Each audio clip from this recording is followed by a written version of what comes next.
Hi friends, అందరూ ఎలా ఉన్నారు? నేనైతే చాలా బాగున్నాను.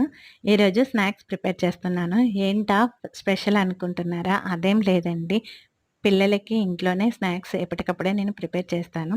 అలాగే చిన్న పాప కాలేజ్‌కి వెళ్ళి 2 వీక్స్ అవుతుంది. వెళ్ళేటప్పుడే కొన్ని స్నాక్స్ అలాగే చికెన్ పికిల్ అయితే ప్రిపేర్ చేసి పంపించాను. ఇంకా రేపైతే హస్బెండ్ పాపని చూడటానికి వెళ్తున్నారు. వెళ్ళేటప్పుడు తీసుకెళ్ళటం కోసం ఈ స్నాక్స్‌ని నేను ప్రిపేర్ చేస్తున్నాను. బయట స్నాక్స్ ఆయిల్ స్మెల్ వస్తూ ఉంటాయి. అలాగే హెల్త్‌కి కూడా మంచిది కాదు. పిల్లలు కూడా తినడానికి ఇష్టపడరు. అలాగే వాళ్ళ హెల్త్‌కి కూడా మంచిది కాదు. మనకి వీలైనంత వరకు ఇంట్లో ప్రిపేర్ చేసుకోవడమే చాలా ఉత్తమం. అలాగే పిల్లలకి కూడా హాస్టల్‌లో ఉండి ఆ ఫుడ్ తిని బోర్ కొడుతుంది. ఇంటి ఫుడ్ ఎప్పుడు తిందామా? ఎప్పుడు తిందామా? అని ఉంటుంది వాళ్ళకైతే. అందుకని చెప్పి నేను వెళ్ళిన ప్రతిసారి కూడా ఏదో ఒక స్నాక్ అలాగే బిర్యానీ అలా తినే ఫుడ్ ఏదో ఒకటి ప్రిపేర్ చేసి పంపిస్తాను. వీటిని నేను అయితే ఫస్ట్ టైమ్ చేస్తున్నాను. ఎలా వస్తాయనేది లాస్ట్‌లో టేస్ట్ చేసి చెప్తాను.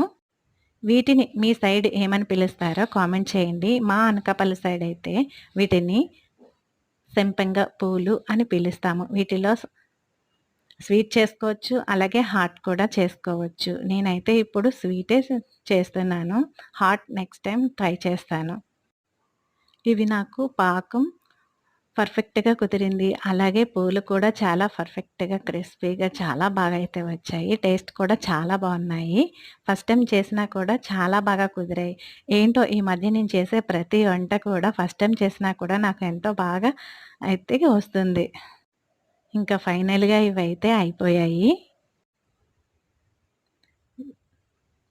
టేస్ట్ కూడా చాలా బాగున్నాయి. పూలు కూడా చాలా బాగా వచ్చాయి. ఈ వీడియో మీకు ఎలా అనిపించిందో కామెంట్ చేయండి.